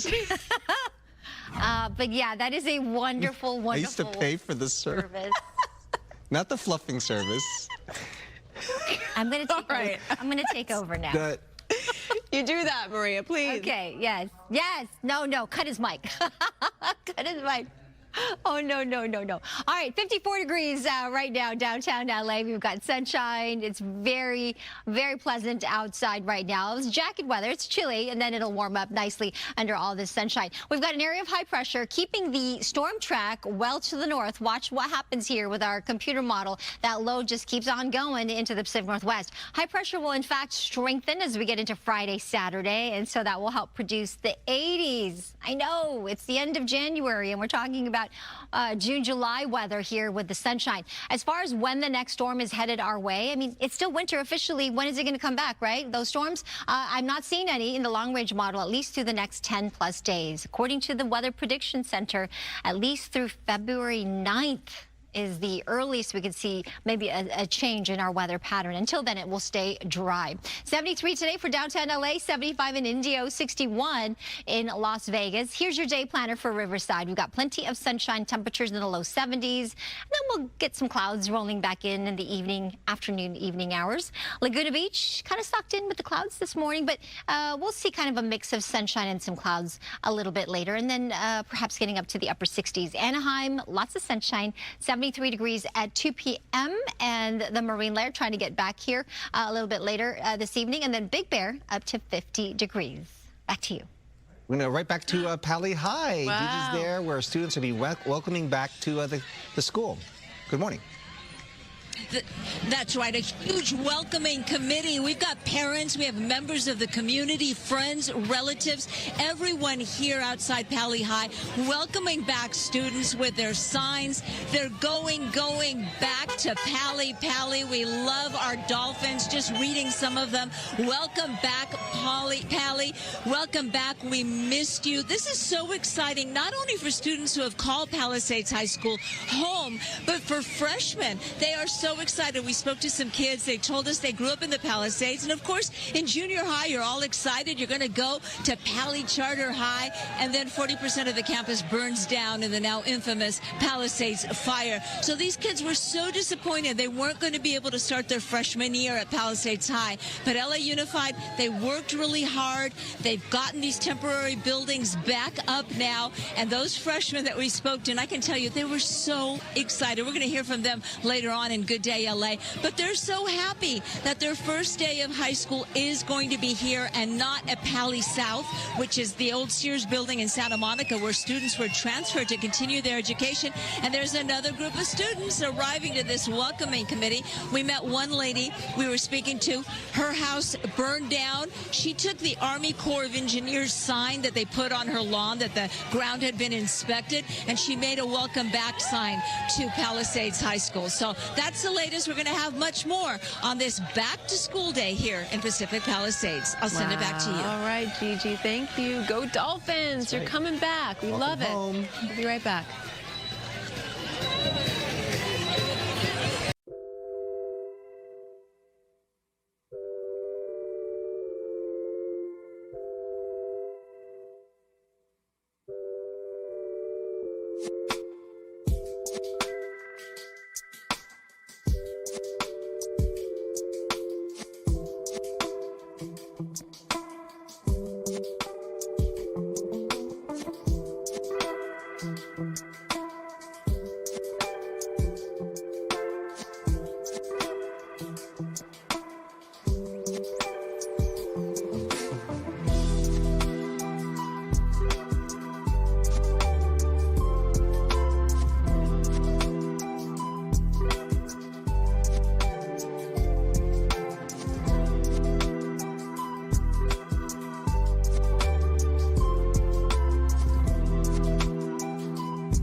Hey, here's some cheerful news to start your day.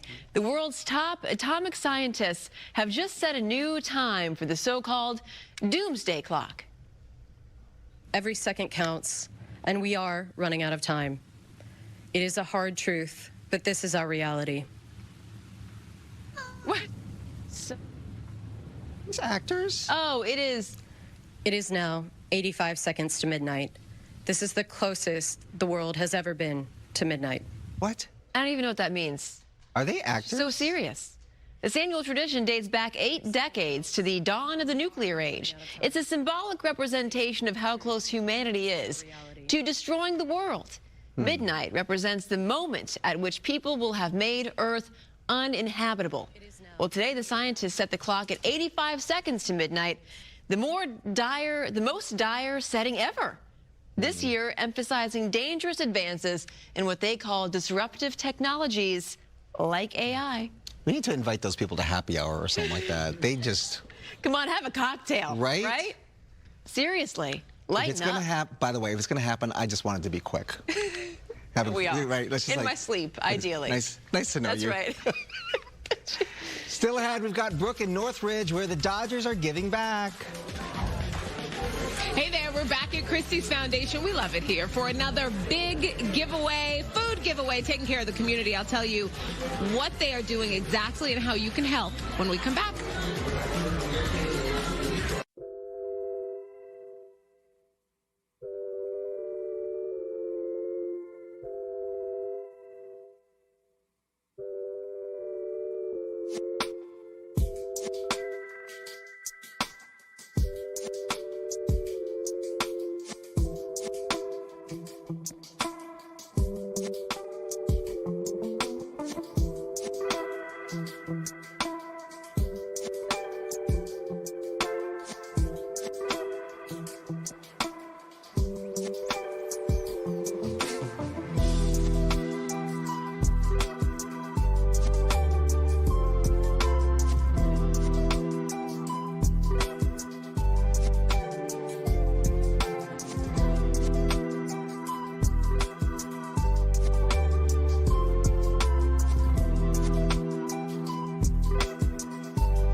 .30 on this Tuesday. It's almost the end. What do you mean? as we know it, Of the month. doomsday clock. They said we were like seconds away or something. 85 seconds to midnight. Right. Is that for real? Like, what are they trying to be? That's the closest, I guess, we've ever been. Or are they See, just artificial playing? intelligence is going to take us all down.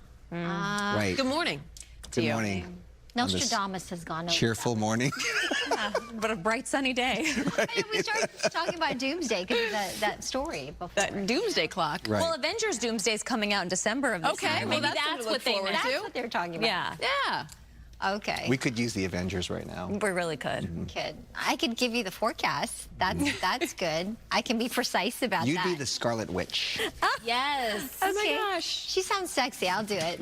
I'll buy you coffee if you tell me what actress plays the Scarlet Witch. Oh, no, I don't know. It's the twins' sister. Elizabeth Olsen. Oh, yeah. yes. When I took Mary- Ethan to They're good, they're Disneyland good. for the first time, that was the ears that he was the- picked out, the Scarlet Witch ears. See? She's I'm going to walk over to the green screen and you guys can carry on. Let me go over this because we have the offshore flow that is with us, and that's generally when we get that wind flow from the east-northeast towards the southwest. And so when we get that, it really does help clear out the cloud cover. It also helps to warm us up, and we are anticipating those temperatures to get into the 70s today. In fact, even a little bit warmer as we get to Friday and Saturday, back into the 80s. It's so very non-January-like. No complaints, though, right? Not right now. We're going to stay dry through at least the first week of February. There's a chance that we could stay dry actually through the 9th of February, according to some of our long-range models. It's a good thing we got all that weather for the first part of January.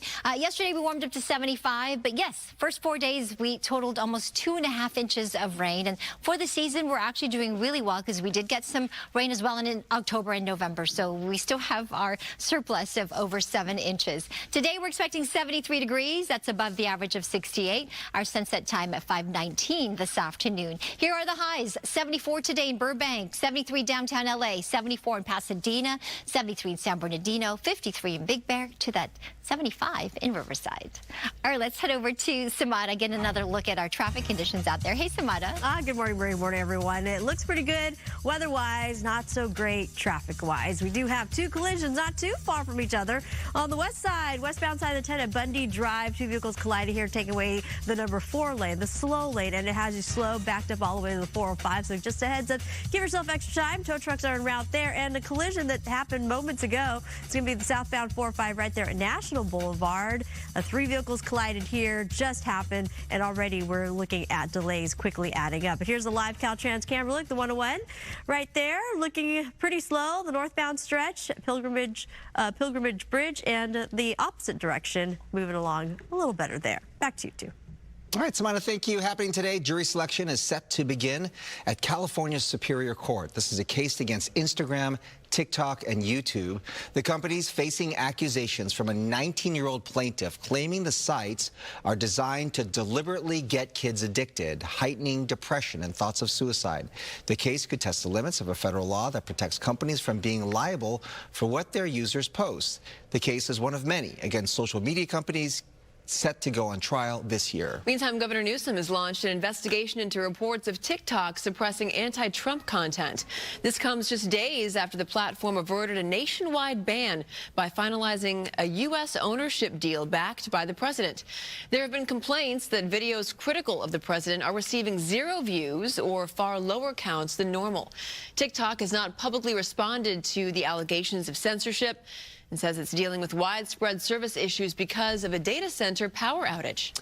Next time you go out to eat, you might notice something new on restaurant menus that could make dining safer for millions of people. California is now the first state in the country to require certain restaurants to clearly list major food allergens on their menus.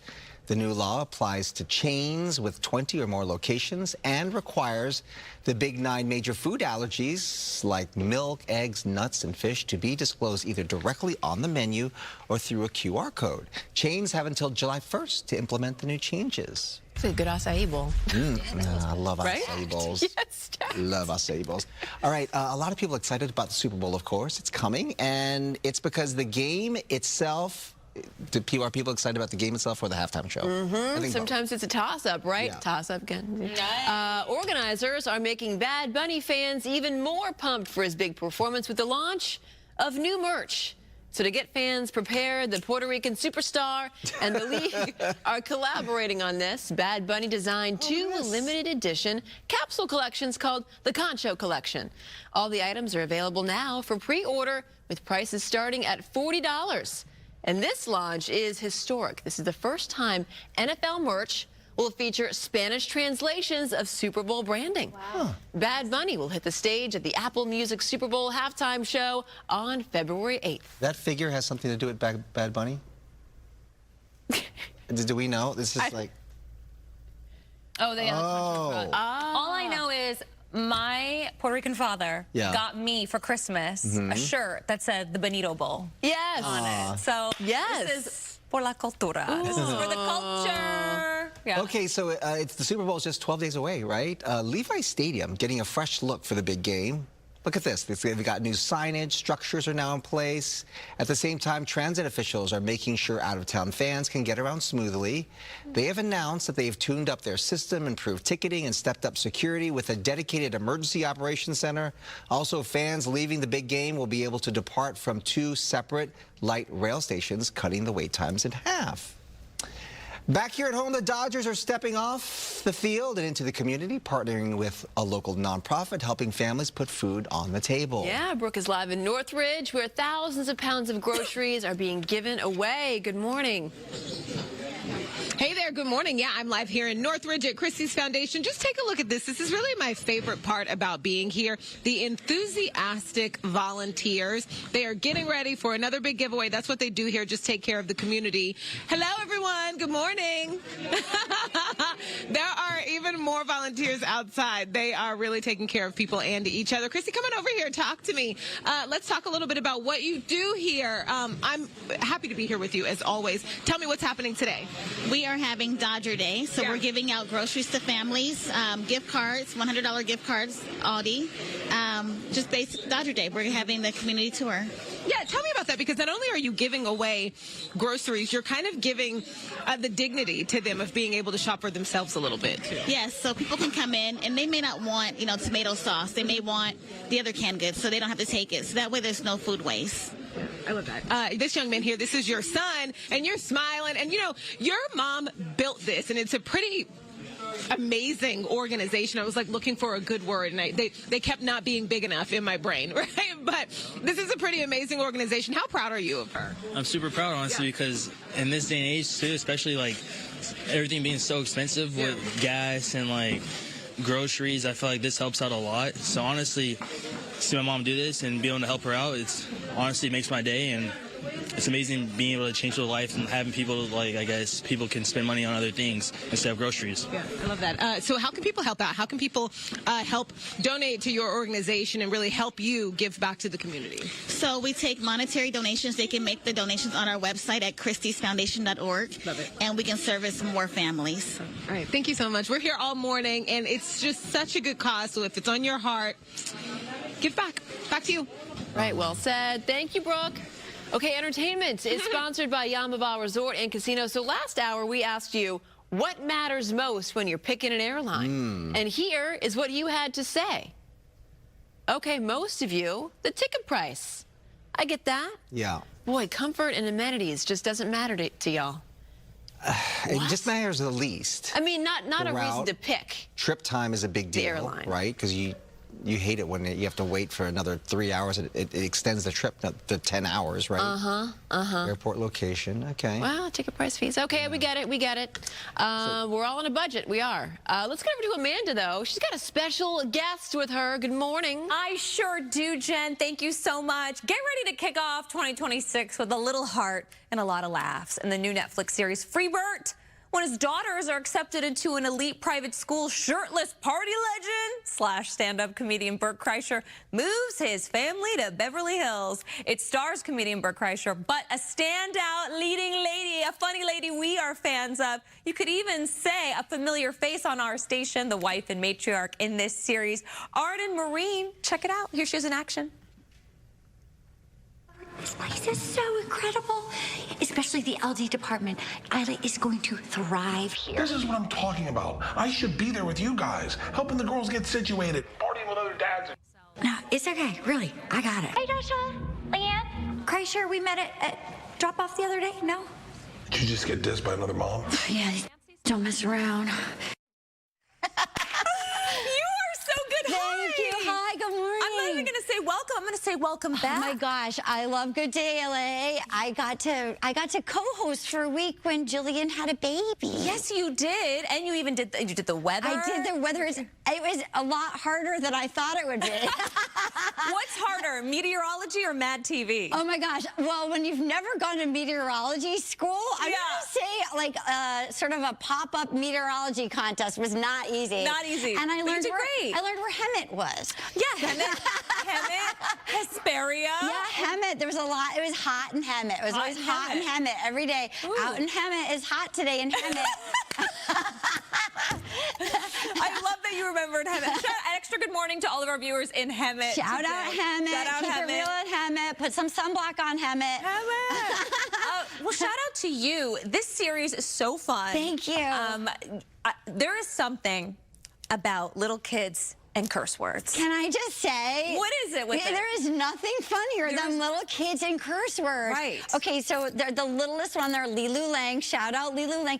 This little magical person, she's never acted before. She lives on a farm. And I remember they found her. And like the first day, we'd actually rehearsed the pilot on the stages of Dennis Medical, St. Dennis Medical. Oh, yeah. And I remember, like, so we were just like in this, you know, on the big stage. And she said to me, she's like, Arden, do you know they're gonna have cameras here? And I'm like, yeah. She's like, oh, that's so cool. I just thought this was so fun. Aww. So like, you have this real kid who happens to be, the parents are so sweet, but like, she can just fire off these potty words, and she's so funny. And like, they come naturally. They come naturally. She has 4 older siblings. I think like so there's a lot of teenagers in the house. Sure, that helps. And like, but she's just this sweet kid, and like, understands why it's funny, but it doesn't seem messed up by it. Absolutely. Oh. And you know, she's starting out young in this biz, and she's got, you know, you to have at the helm of this show too with Bert, and you have this incredible comedic background. It's like the Mickey Mouse Club for comedians, being in Mad TV in the early 2000s. Yeah. We have a photo. Oh my God. You were with, I would say, this was like the Justin Timberlake, Britney Spears of the Mickey Mouse Club.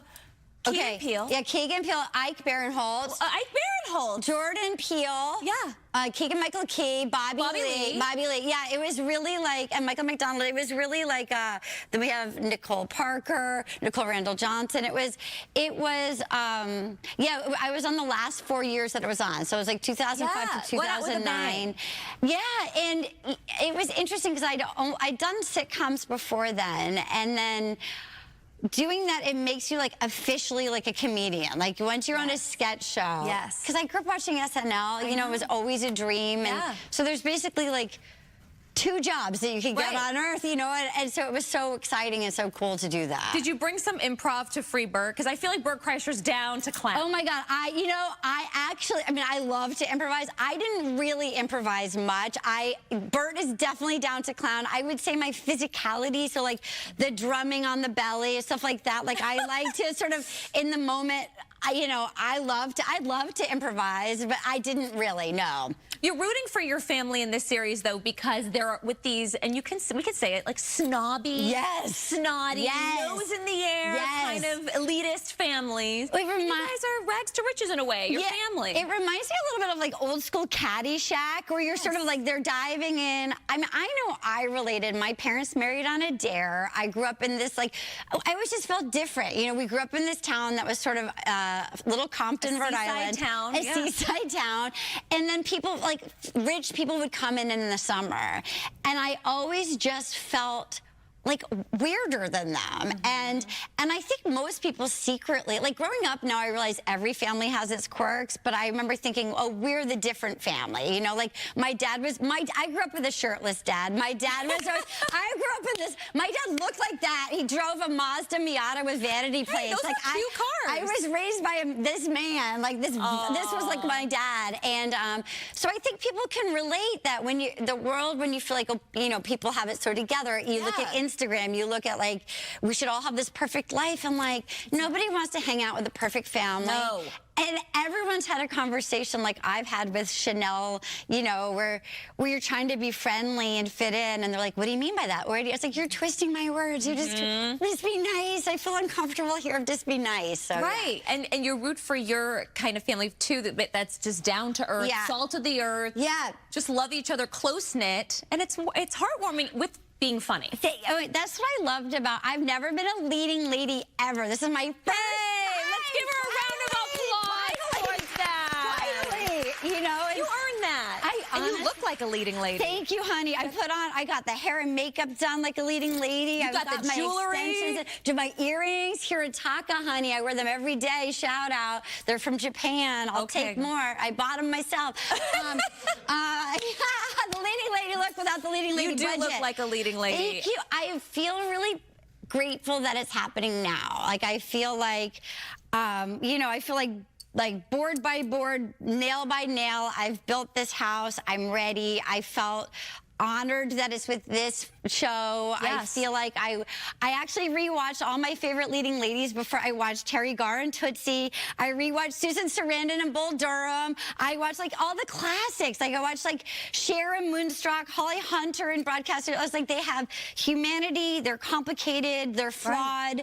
They're funny. They're grounded. And like, that's what I want to bring to any available Hollywood. I'm just saying. There she is. Any available for movie Hollywood hire. Can watch you right now. Free Bert streaming on Netflix. You steal the show. Thank you so much. You're so funny, and your future's even brighter, leading lady. Oh my God, excuse me. I like our capsule collection. This outfit is Here we go, hand girl. in hand. Check it out. Thank you so much for coming. Thanks for having me on. LA. Hey, Samara, I don't know about traffic because she's stopping traffic. Hey, girl. Yes, she is. Hey, girl. Hey, girl. Hey, girl. She is definitely a leading lady. What's happening in Hemet? Oh, Hemet? Right there at the 74 and the 79, it is free flowing. What do you know? Hemet has great weather, it's warm, and yes, you can get there. Good Day LA Traffic is brought to you by Jacob and Ronnie. Call jacob.com. We have 2 accidents that's still ongoing, unfortunately. This one, westbound side of 10 at Bundy Drive through the west side. Tow trucks are en route to clear that, and we also have this collision, 3 vehicles involved here, and unfortunately, it is taking away the carpool lane. They are making a traffic break. It's a tough drive coming from the 10 along that 405 at National Boulevard. And a look at a much better roadway, the northbound 101 cruising along southbound side as you come into the Hollywood Hills, really slow and go. Here's a look at some other traffic hotspots. I looked up and just ran. Maybe we need to seek somebody who does have the expertise to be able to guide us through the process. If you're getting to an accident, you're in good hands by dealing with Jacob and Ron. Call Jacob.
And welcome back to you. I'm meteorologist Maria Quaban. This weather is sponsored by the law offices of Larry H. Parker. And also our friends here at Big Bear, because we're taking a look at number 2 egg now that has hatched officially. Jackie and Shadow are just busy. They're hard at work up there in Big Bear right now. Well, we do have a lot of sunshine. Temperatures are going to warm up nicely this afternoon into the 70s. 73 in Pasadena, same for Ontario. High pressure is in control of our weather, and that's just going to keep that storm track away from us. It'll be cool in the mornings, but mostly sunny or partly sunny, depending on how you look at the cup, half full or not, but just a few clouds rolling through as we get into tomorrow. But Thursday into Friday, we'll start to warm things up a little bit more. 80s will be back with us, with Friday and Saturday being the warmest of the week. And it looks like it's going to stay dry through the extended outlook. Yeah, long-range models now showing it should stay dry through the first week and a half, at least, of February.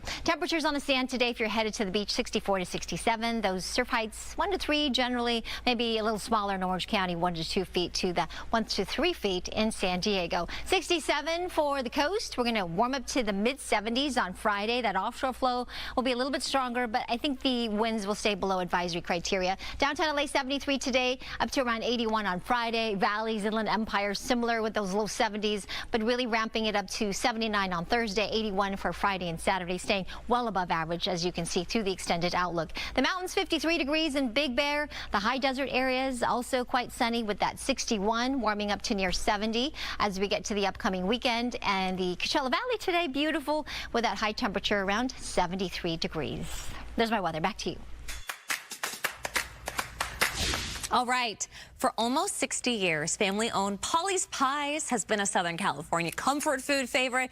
And just in time for the most romantic day of the year, Valentine's Day, Pali's has brought back their heart-shaped hand pies. And Jacqueline, you are here to tell us all about them. Welcome. Yes, thank you for having me. I'm so excited. Okay, Jacqueline. Yes. These... We can start with the heart, right? These are the gift that keeps on giving. Yes, these are our cherry hand pies, and they're great. It comes with some icing on top if you want to just There's a pipe bag for us? Pipe bag. Okay, and you can do an initial, you can do a little drizzle. Exactly. Oh. Well, oh, did we cut it? Did we cut it? Here. Whoa. There we go. It's okay. You could try this at home. Yeah. Clearly, I'm not the baker. Just a little bit of that, right? Beautiful. You could do another heart right there. How about that? Perfect. And they're cherry with icing, and they come in this little box. Yes, it's perfect for teachers. Yep. For your neighbors. Yep. For your kids. Yeah. I love it. For your kids. Yeah. That is so cute. it's great. It's called Pie Made with Love, which it is. These are handmade. We have boysenberry, apple, and cherry. Okay, all great flavors, but there's one that takes the cake, or shall I say, takes the pie, and that is your banberry. I cannot get enough of this. Tell me why this is such a big hit. Well, one, I'm wearing the shirt, banberry. We hit 50 years of banberry. It's our signature pie. It's banana. It is strawberry. Best of both worlds. Our crust, our real whipped cream. It's perfect. Real whipped cream. It is. Smells perfect. It's fresh. Why are Pali's pies, why do they stand out? I think because we still don't put preservatives in them. We make them from scratch every morning in-house at each location. Yeah. I mean, it's just very premium products. All of our fruit we purchase from local growers.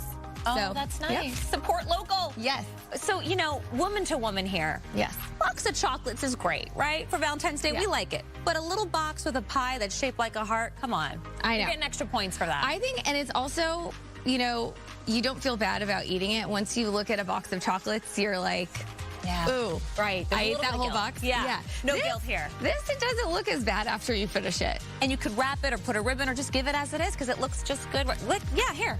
Yeah. You know what, Bob? Don't say I didn't get you anything. Come on over here. Bob, will you be mine? Aww. Look at that. Roses are red, violets are blue. There's a cherry heart. I have been in the Pali's Pies kitchen before, so everything is homemade, everything made from scratch. It is absolutely delicious. Yes. So, oh my God. Congrats on 50 years. That's incredible. Thank you. Happy 50, Pali. Pali doesn't want a cracker. Pali wants a pie. Yes. Check out Pali's full menu online at palispies.com. Thank you so much. Bob? You're already my Valentine. I don't have to get you anything now. Cool. I got you the pie. It's done. All right, Roxanne, Sandra, you want to be my Galentine? Yes, I'll take a pie, please. Okay. Looks so good. Thank you for coming in. All right, coming up, big name in the FIFA World Cup joins a list of people boycotting the World Cup games in the U.S. We have the details. Plus, now might be a great time to invest in some gold. We'll tell you how much its worth has skyrocketed.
Good morning. Welcome to 9 a.m. on this Tuesday morning. I'm Roxy Carpadian. I'm Sandra Endo. Let's take a look at today's headlines. Viral video raising concerns about police working with federal agents in Alhambra, how this led to a heightened tension during a city council meeting. Plus, an immigration enforcement shakeup in Minnesota as the Trump administration calls back federal agents from Minneapolis. What we're learning this morning. And it is the start of a new chapter, how Pali High students returning to campus today after the devastating wildfires. First, though, before all that, we have some breaking news to get to. Stu, up in Skyfox, what's going on there in Lincoln Heights? Well, this is all happening in Lincoln Heights, like you said, and it is started out as a warrant service. That's what the LAPD is telling us. Clearly, law enforcement down there, and it's hard to believe, but most of the weapons are already been packed away inside that van.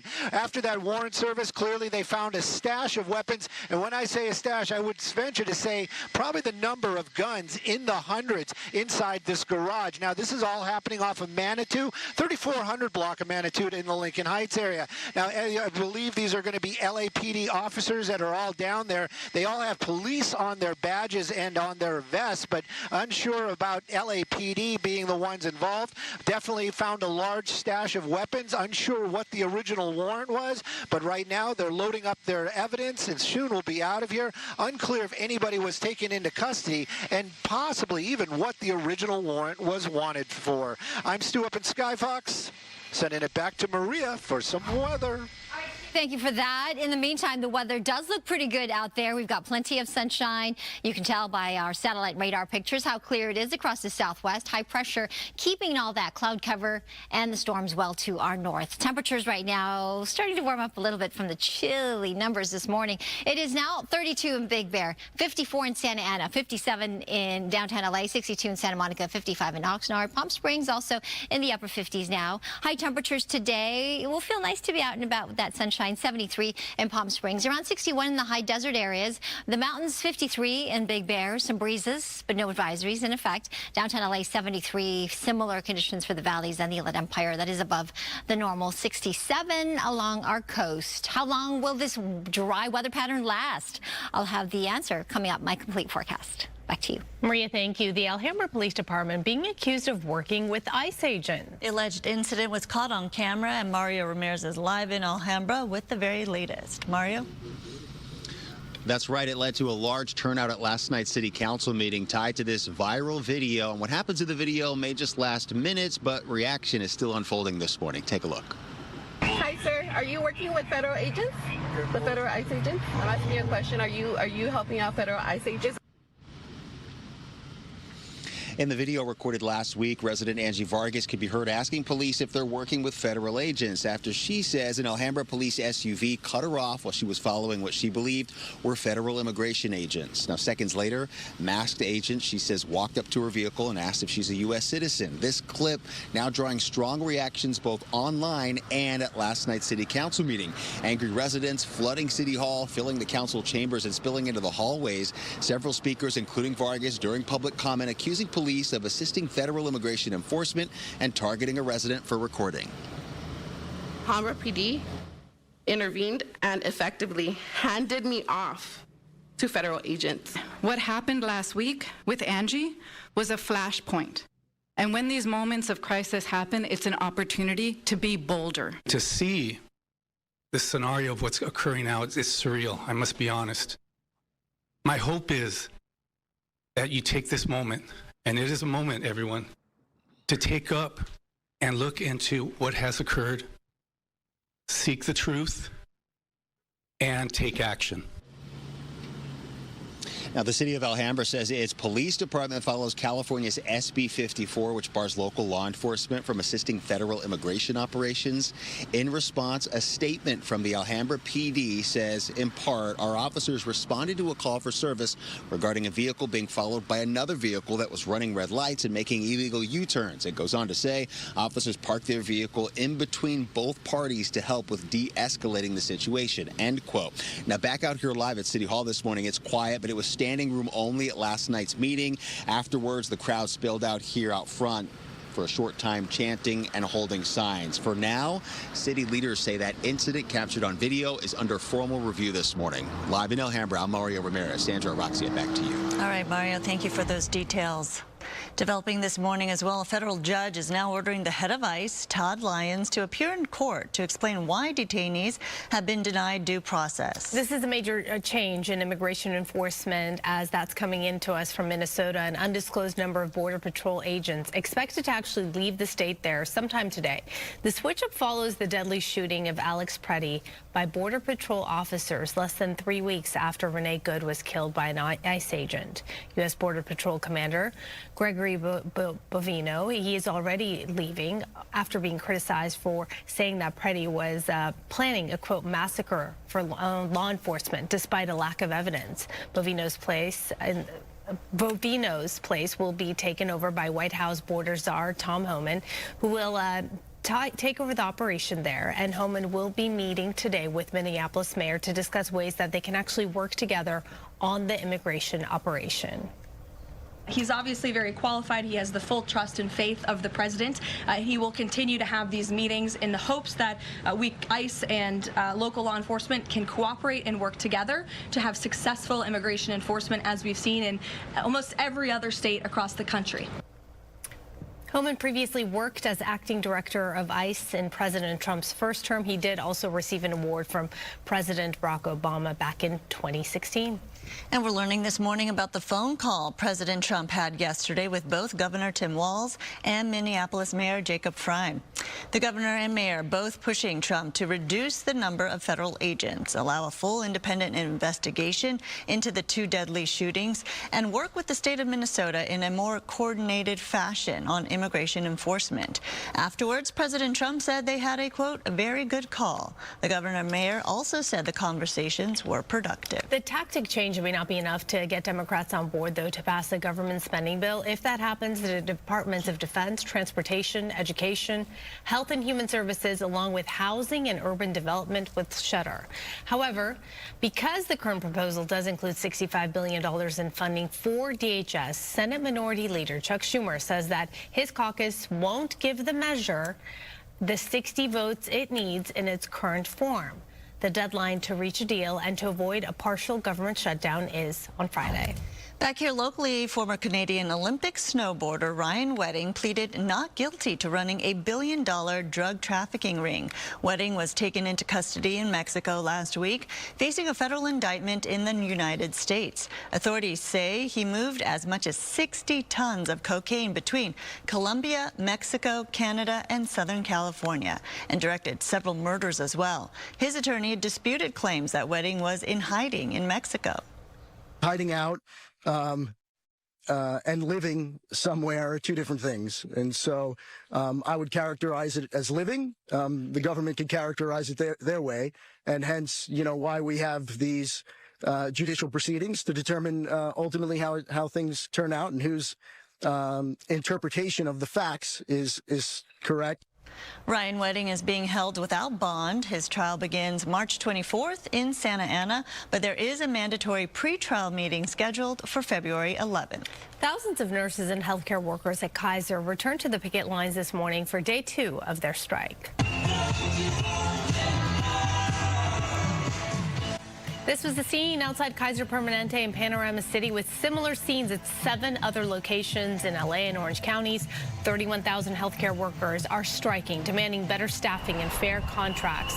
Kaiser says it's offering a 21.5% pay increase, but workers plan to stay off the job until their demands are met. The union has been bargaining with Kaiser since last May. To good news now, Palisades Charter High School is reopening today for the first time since the fires. Oh, this is so exciting. Gigi has been there this morning as students are welcomed back.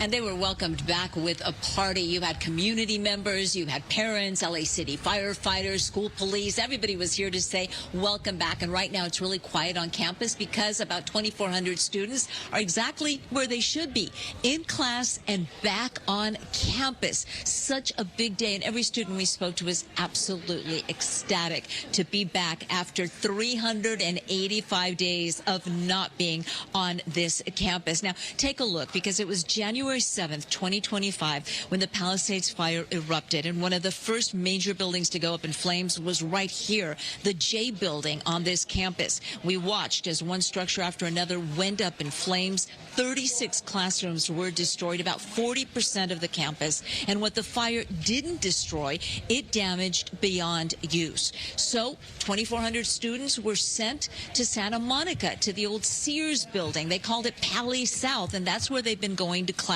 But today they are back. We spoke to one student, Hudson, who told us how happy he is. A mix of emotions, if I'm being completely honest. Definitely a little nervous. Kind of my first day, honestly, first day back, but surreal and joy. A lot of warmth. Home. This is my home. I was living in the Palisades before the fire, and I'm now in Brentwood, but there's like nothing like the Palisades. I could talk about it for hours to anyone, wherever, whenever. I'm just really happy to be back here. We also spoke to some freshmen. It's their first year at Pali. Now, they grew up in the Palisades, and as you can imagine, while they were in junior high, they were looking forward to the big campus, the big school, Palisades Charter High. And for a while there, they told me they thought they weren't going to be able to come back to this school or to attend school here. So they were also so happy to be back. So truly a big day. And it's said that the center of a community is its schools, its churches, the public library, the supermarkets. And that is what Palisades lost in this fire. But slowly, they are rebuilding, and as they remind us, they are Pali strong. Reporting live in Pacific Palisades, I'm Gigi Graciette. I'll send it back to you. So great to see, Gigi. Thank you. It is exciting. All right, some major social media companies facing a potential landmark trial over claims that their platforms are addictive to teens. Jury selection set to begin in Los Angeles County Superior Court in a case against Meta platforms TikTok and YouTube. The companies face accusations from a 19-year-old plaintiff claiming the sites are attention-grabbing by design, which led to heightened depression and thoughts of suicide. The case could test the limits of a federal law that many companies use to prove they're not liable for what their users post. The case is now one of many against social media companies set to go on trial this year. 9:12 still to come. Amanda has your entertainment headlines after the break, including the biggest animation movie in history that's coming home today. But first, a check of traffic. And Good Day LA Traffic is brought to you by DTLA Law Group Accident and Injury Attorneys. We do have some slowdowns out there. Taking a live look at one of our traffic cameras. This is the southbound 405 freeway at Culver. Moving nicely, slowly, but at least moving here. In fact, some of the drive times out of downtown LA really slow on that 10 freeway between the 5 to the 405. It's over an hour right now. Northbound 110 between the 405 to the 10, a little over half an hour, 32 minutes. Westbound 60 between the 57 to the 5, 41 minutes there. Here's a look at some of the other traffic hotspots. This broadcast is locally sponsored by DTLA Law Group, Auto Accident and Injury Attorneys. Have an injury? Text Injury Help to 40222 or visit us online at calldowntown.com. Message and data rates and usage may apply.